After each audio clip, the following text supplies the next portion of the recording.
It's your man Jay Graves Report, and welcome to the College Football Weekly Preview, Week 13. Y'all know how we get it in, so let's get it in. Previewing the top 5 ball games of the weekend, so let's get right to it. Now, I know y'all checking out this Johnny Cash look I got. I'm walking the line with my black on today.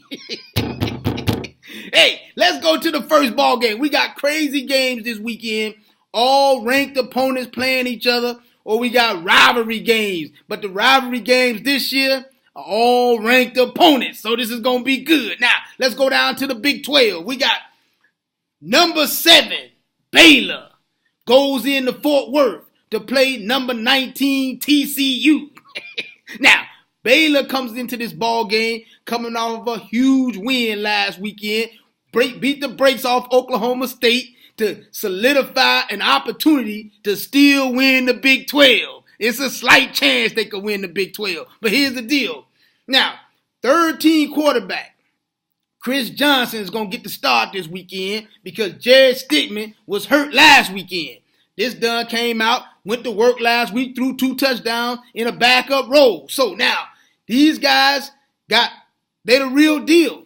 But Shock Linwood is hobbling around on a bad ankle and a knee, so he may be questionable. However, here's the problem for TCU. They still without Trayvon Boykin. They starting center is hurt, and they starting wide receiver is hurt. Now, you ask me, what's these duns' name? Who cares? It's TCU. They ain't playing for nothing. They've already lost 2 ball games, bruh. It don't really matter. TCU is TCU. After Trayvon Boykin went down, it was dub for TCU. So now, if Baylor wins this ball game, think about this. If Baylor wins this ball game and Oklahoma just happens to fall apart, they could win the Big 12. But OU ain't falling apart, bro. Not at Oklahoma State. We'll talk about that game in a minute. So I got Baylor winning this ball game. Going on. Let's move on to the next ball game. Now, let's go up to the Big 10. We got the game. Number 8, Ohio State goes into Ann Arbor to go to the Big House to play number 10, Michigan. Now, here's the deal. Ohio State comes in off of a bad loss to Michigan State last weekend. Not only was it a bad loss, they were undefeated, ranked in the top 4. The Duns fell apart in the locker room after the game. Zeke Elliott and Cardale Jones fell apart. They supposed to be leaders on the ball club. They go out there, start falling apart, talking about Zeke Elliott is talking about the play calling. Then he tells everybody he's not coming back.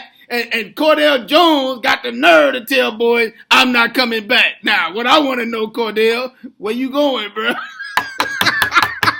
Where you going? You ain't going to the NFL? Hey, not sitting on the bench. Are you going to the NFL? Hey, you need to just go ahead, pay attention to what's going on, go to class, finish school, because you ain't going to get drafted, bro. Not sitting on the sideline. Now, in this ball game, I'm picking Michigan to beat the brakes off these boys this weekend. I already had Michigan pick to win this ball game even before they lost last weekend. But then when you saw how bad they lost last weekend, not being able to move the football, then boys falling apart in the locker room, being dubbed. Hey, all I'm saying is Michigan and Jim Harbaugh and the khaki pants gonna get all over these boys. And what I really want to know is, what type of bubblicious do you eat? Do you chew juicy mouth Zeke Elliott? How much bubblicious is done got in his doggone thigh pad this weekend is what I want to know. I want to know what the count is on the bubblicious in his thigh pad by the second quarter. Let's move on to the next ball game. Now we're gonna go down to the Sunshine State. We got number 13, Florida State, goes into the swamp to play number 12, Florida. Now, this is a huge rivalry game. This is the 16th time that these two teams in the regular season have met and both been ranked in the top 15. Just the 3rd time since 2001 that both of them been ranked in the top 15. One been dull or the other. This year, they both rolling. Florida is 10-1. Florida State is 9-2. Here's the deal. Florida State is dull on the road this year. They've been 2-2 on the road. That's a problem. But quarterback Sean McGuire takes over for Everett Golson. They took over for that done about 3 weeks ago because Everett Golson is a turnover machine. That's why they ran him out of doggone Notre Dame. He couldn't give up that popcorn, bro. I kept telling him, you got to get that popcorn up before the game. You can't eat popcorn before the ball game. That Dunn would not give up the popcorn. He turned the ball over. Now he lost his job again.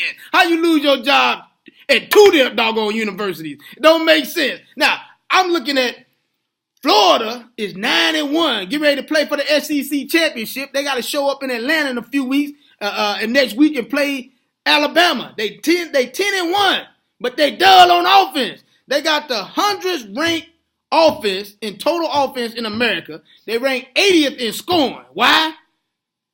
Trayon Harris, inaccurate, indecisive with the football, making all kind of mistakes.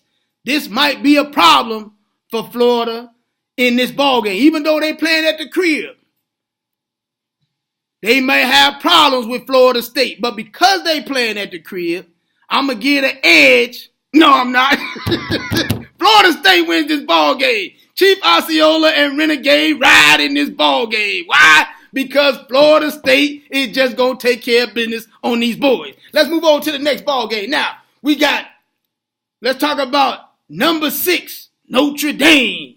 Goes out to play number 9, Stanford. Now, I know Notre Dame is dull this week. Boys been upset because they're not in the top 4. They should be. All the Notre Dame fans think they should be in the top 4 or 5. Let me tell you, I've been telling you for a few weeks now, bruh. Notre Dame haven't played anybody, bruh. And the fact that they lost that one ball game on the road to Clemson.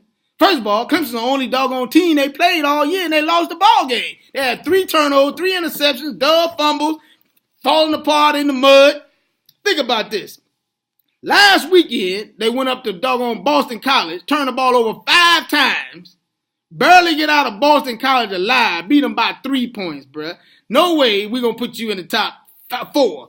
Then, when you look at it, the only other team they played that was ranked was Temple. Yeah, they had Temple ranked at 24, but Temple played in the American Athletic Conference, some junk like that, and they only barely beat Temple, beat them 24-20. Barely got out of there alive. Then they played Georgia Tech. Georgia Tech was ranked 14th when they went up there. Now, Georgia Tech ain't even in college football right now. Them Ducks is 8-3. 3-8. Duh. Falling apart. So, what kind of resume you got? You got nothing on the resume. So, stop howling and screaming about Notre Dame being in the game, and you got to go out here and play Christian McCaffrey. Christian McCaffrey is the real deal. He leads the nation in all-purpose yards with over 2,800 yards. He's second in rushing with over 1,500 yards. He gonna run all over Notre Dame this weekend, bro. We ain't gonna have to worry about the leprechaun, touchdown, Jesus, none of them does showing up in the Final Four. This is what I always tell boys.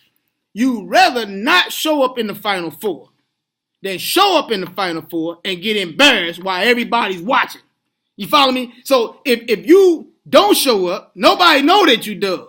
But when you show up and you dug, just like when you showed up at the national championship a few years ago and boys tried to talk you off the roof, told you that you shouldn't be there, got out there and Alabama beat the brakes off of you. Everybody saw it. Nobody sees you when you lose to Stanford. So if you're going out there and lose to Stanford this weekend, we don't have to talk about you no more. Let's go on to the next ball game. I got Stanford winning this ball game. Now, let's go out to the Bedlam series. We going out to Stillwater. We got number 3, Oklahoma. Goes out to Stillwater to play number 11, Oklahoma State. Now let me say this. Oklahoma State is Oklahoma State. They dug. Them Judges went out there last week, undefeated, got blasted by Baylor, and the third team quarterback put up 2 touchdowns on these Duns. This is going to be a shootout. You got OU comes into this ball game averaging 44 points a game, putting up 544 a game. Oklahoma State putting up 42 points a game, averaging 492 yards a game. But here's the deal. OU is 84, 18, and 7 against these Duns. It's going to be the same story. Same deal. Why? Because Oklahoma has the three-headed monster. Baker Mayfield passed the doggone concussion test this week. Samaje Perine is purring like a kitten right now. And Sterling Shepard is just waiting for a boy to put the rock in his hand. It is what it is. Oklahoma runs through these boys, wins the Big 12, and goes on to play for a national championship in the Final Four. Now, here's the Final Four. Like I told you last Sunday, y'all gonna start listening to your boy. I told you it was Clemson, Iowa, Alabama, Oklahoma. I told you that last week. This is what it is. Now, it's gonna get dicey. Don't think that it's gonna be this simple, because Alabama still gotta play in the SEC championship. Clemson is the boy I'm worrying about. Clemson is going to mess around and get beat in the ACC championship. Listen to what I'm saying to you.